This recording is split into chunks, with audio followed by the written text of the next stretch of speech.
ভারতে গিয়ে বিশ্বকাপ খেলবে না বাংলাদেশ। এবার ভারত ও আইসিসিকে কড়া হুঁশিয়ারি দিল জাইমা রহমান।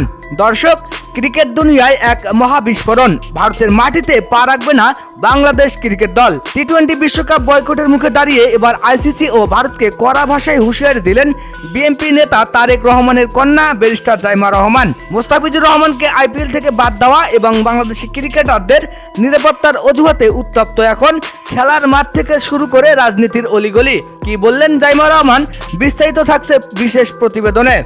ক্রিকেট মহলে এখন talk of the town. Bangladesh কি তবে ভারতে বিশ্বকাপ খেলতে যাবে না?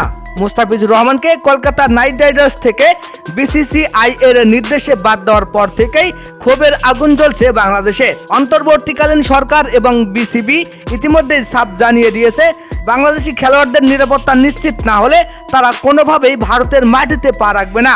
এমনকি ম্যাচগুলো শ্রীলঙ্কায় সরিয়ে নেওয়ার জন্য আইসিসিকে চিঠিও দেওয়া হয়েছে। এই উত্তাল পরিস্থিতিতে নতুন মাত্রা যোগ করেছেন জাইমা রহমান।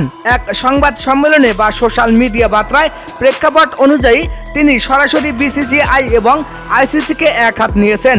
জাইমা রহমান বলছেন, বাংলাদেশ কোনো ছোট দেশ নয় যে কেউ আমাদের খেলোয়াড়দের অসম্মান করবে। মোস্তাফিজের সাথে যা হয়েছে তা স্রেফ ক্রিকেটীয় সিদ্ধান্ত নয়, এটি একটি রাজনৈতিক চাল। ভারতের মাটিতে আমাদের সোনার ছেলেদের নিরাপত্তা না থাকলে আমরা সেখানে যাব না। আইসিসি যদি নিরপেক্ষ না হতে পারে তবে তাদের দায়বদ্ধতা নিয়ে প্রশ্ন উঠবে। জাইমা রহমানের এই কড়া অবস্থান এবং বিসিবির অনড় মনোভাবের কারণে বড় ধরনের চাপের মুখে পড়েছে আইসিসি।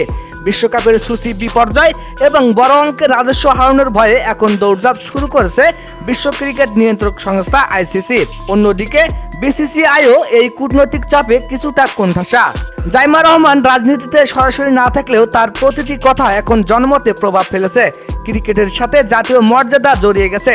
যদি বাংলাদেশ সত্যি বিশ্বকাপ থেকে সরে দাঁড়ায় তবে আইসিসিকে বড় ধরনের আইনি ও আর্থিক ক্ষতির সম্মুখীন হতে হবে। বাংলাদেশ কি শেষ পর্যন্ত ভারতে যাবে, নাকি জাইমা রহমানের এই হুঁশিয়ারি নতুন কোনো পরিবর্তনের ডাক দিচ্ছে? মাঠের লড়াই এখন মাঠ ছাড়িয়ে ক্ষমতার অলিন্দে। আমরা নজর রাখছি প্রতিটি মুহূর্তে। দর্শক, খেলাধুলার সব আপডেট সবার আগে পেতে আমাদের চ্যানেলটি সাবস্ক্রাইব করে সাথে থাকুন। ধন্যবাদ।